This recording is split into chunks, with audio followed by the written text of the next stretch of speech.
Hi everyone, today in Integrated Math 2, we're going to go over Chapter 11, Lesson 6. Here are the objectives. Make sure you write them down in your notes.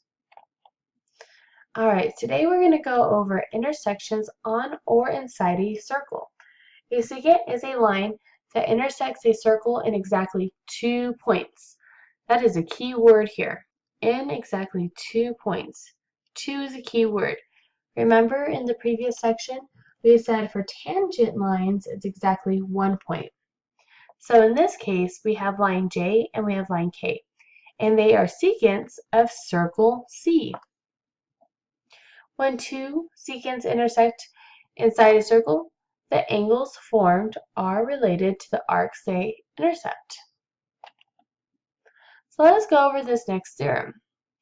If two secants or chords intersect the interior of a circle, then the measure of an angle formed is 1/2 the sum of the measure of the arcs intercepted by the angle and its vertical angle. So if we're trying to find angle 1 right here, what we would do is we would look at the arc MB and arc CD. We would add them up, and then we divide it by 2. Or multiply it by 1/2. Both ways work, same thing. But now let's think about this other angle, this angle right here, angle 2. So if I'm trying to find angle 2, it's the same logic. I'm going to look at arc DA plus arc BC. When I have those, I add them up and divide by 2 or multiply by 1/2. And that's how you get angle 2. Our next theorem says if a secant and a tangent line intersect at the point of tangency, which is right here, we have our secant and our tangent line, then the measures of each angle formed is 1/2 the measure of its intercepted arc. If you're trying to find the measure of angle 1, we would say that we have our arc AB and we multiply that by 1/2. And that's all you need to do to find the measure of angle 1. To find the measure of angle 2, it's the same logic.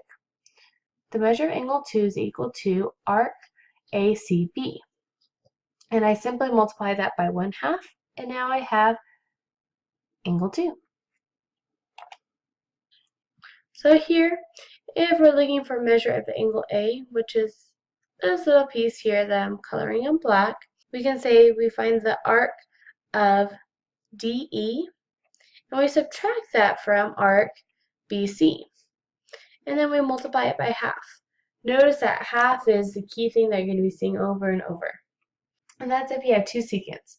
But let's say we have a secant and we have a tangent. Well, what you do is the same logic. You find your arc here, CD, and then you would subtract that from arc BC and multiply it by 1/2. But if you have two tangents, what you do is you find that major arc, in our case, major arc BDC, and subtract it from minor arc BC. And then divide it by 2, or multiply it by 1/2.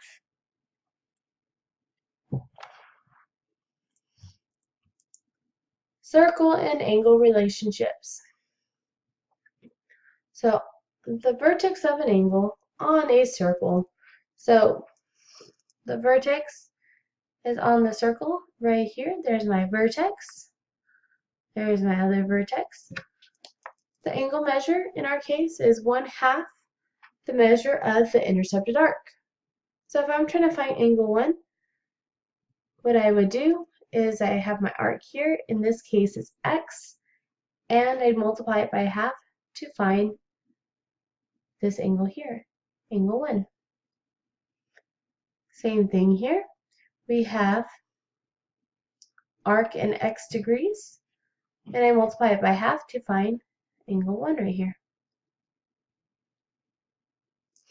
If the vertex of the angle is inside the circle, which is going to look something like this, where they make the x, looks like vertical angles, and we're trying to find the angle inside, like right here where I'm coloring, what you're going to do instead is you're going to say add your arc out on the left and your arc on the right. You add them together, in our case x plus y, and you multiply by half. The half, notice it keeps on coming up over and over. Let's say your vertex of the angle is outside the circle. So notice the vertex is outside for each of these examples. And it's going to be 1/2 the measure of the difference of the intercepted arcs. So we have x minus y multiplied by 1/2. X minus y multiplied by 1/2, and the same thing here. And there we go.